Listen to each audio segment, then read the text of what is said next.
Glitz, shine and shimmer, और इन सब के बीच बी टाउन के shining evergreen adorable couples. We are talking about Sonali Bendre Goldie Behl and कल्कि अनुराग कश्यप। इन दोनों कपल्स ने हमारे साथ सेलिब्रेट किया the platinum day of love, जहां सोनाली और गोल्डी पहुंचे थे PNG ज्वेलरी एंड जेम्स के पुणे शोरूम पर, and they celebrated their platinum day of love by exchanging platinum love bands at PNG Jewelry and Gems Pune.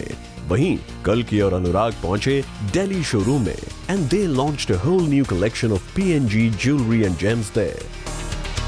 Well, in couples की journey तो रही काफी रोमांटिक, लेकिन इसके साथ आपको बता दें कि इसी रोमांटिक इनिशिएटिव का एक कॉन्टेस्ट रखा गया था ऑन फेसबुक, और हम लेकर आए हैं आपके लिए इस कॉन्टेस्ट के winners. We would like to thank Platinum Guild for giving us chance to participate in this contest and making us win, selecting her entry and giving us these precious rings. तो कुछ इस तरह सोनाली गोल्डी और अनुराग कल्कि के साथ इन winners ने मनाया अपने लाइफ का प्लैटिनम डे ऑफ लव।